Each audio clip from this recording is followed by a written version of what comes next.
बाक्सानि थांगाबारि गेलेग्रा फोथाराव खुंगा दथि रंजालि बैसागु बिदाय फोरबो फालिदों। बाक्सा सालबारि महकुमानि बेन्दोंआव थानाय थांगाबारिनि गेलेग्रा फोथाराव सानसेनि हाबाफारिजों रंजालि बैसागु बिदाय फोरबोखौ फालिदों।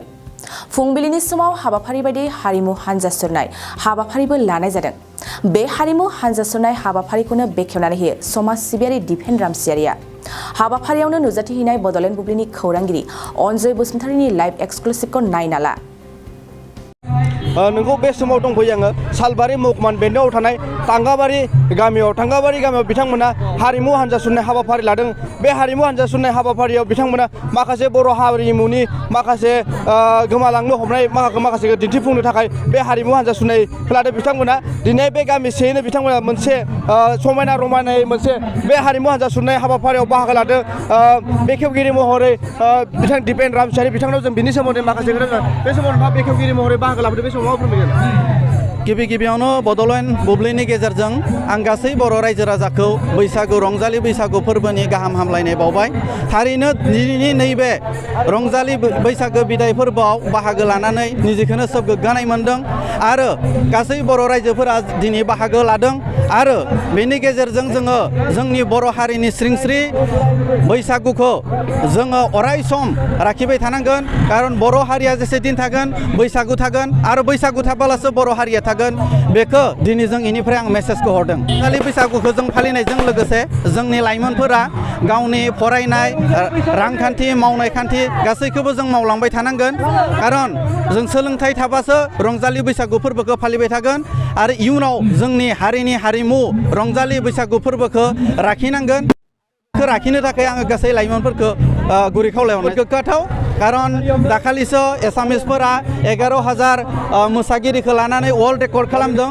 आं दिनै मिजिंथिदों जे बड'लेण्डआव थानाय 20,000 मोसागिरिया मोसानायाव नैबे थांगाबारि गामिनिफ्रायबो बाहागो लागोन आरो जों देखायफुंथारनांगोन बुहुमाव जोंनि हारिमुखौ।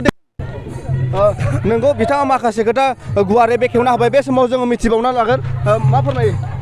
औ बे दिनैनि रंजालि बैसागुआव जों गुबुन बोसोरफोरनि बायदिनो बे बोसोरबो जोङो जोंनि बैसागु जि जोंनि समाजनि आरो जोंनि जिथुनाखि हारिमुनि सिनायथि बेखौ जों बे बोसोरबो फालिनो लादों।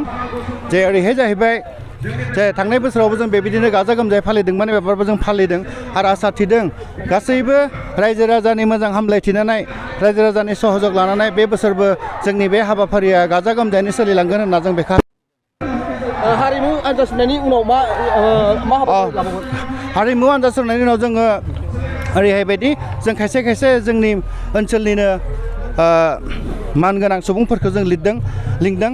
बिथांमोना बे बैसागोखौ लानानै गोबां बाथ्रा जोंनि रायजोफोरनि सिगाङाव आरो मोनसे बिब्दि गेवलां मेल जागोन।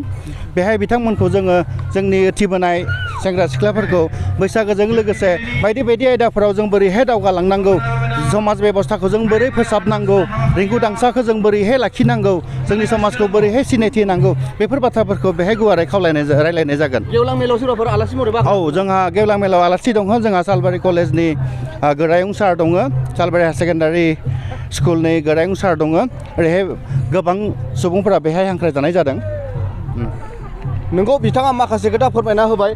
बिथांमोना गामिसेयैनो बर' लाइमोन माखासे सेंग्रा सिख्ला रायजो राजा उन्दै गथ'फोरा बे हारिमु हानजा सुरनाय हाबाफारियाव बाहागो लादों। लोगोसे हिन्जाव गोदान हौवा गोदान जानाय माखासे बर'नि कालसार बर'नि हारिमु माखासे गोमालांनो हमनाय माखासे बिथांमोना देखायफुंनो आखायाव लादों। बे समाव मोसा बा रंजा बाजा गामिसेयैनो बोराय बुरै सेंग्रा सिख्ला उन्दै गथ' लोगो नांना जयैनो मोनसे हारिमु हानजा सुरनाय हाबाफारि लादों। समायना रमायना आबैयाबो मोसा बे समाव हाबाफारि बा दिनै हानजा सुरनाय हाबाफारियाव बाहागो लादों।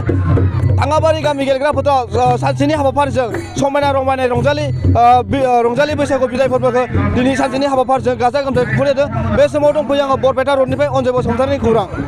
नोंथाङा सानाय सुनाय बेरामनि जेंनायाव दं नामा? जुदि नोंथाङा देहायाव सानाय सुनायजों भुगिनांगासिनो अब्ला नोंथांनि थाखाय गोजोनथाव खौरां। नोंथांनि थाखाय दं SI neuro therapy centre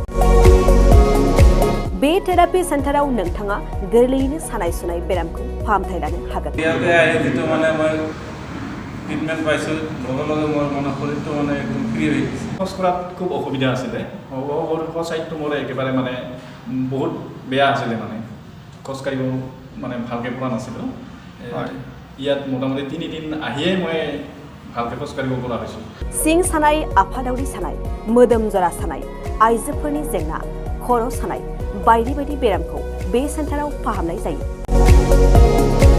SI neuro therapy सेन्टारा चिरांनि बेंटल सापागुरियाव दं बे सेन्टाराव थानानैबो फाहामथाय लानो हानायनि सुबिदा दं जुदि नोंथाङाबो फाहामथाय लानो लुबैदोंब्ला नैबे मबाइल नाम्बार 7620160459 नङाब्ला 9476977956 आव थोंजोङै जगाजग खालामनो हागोन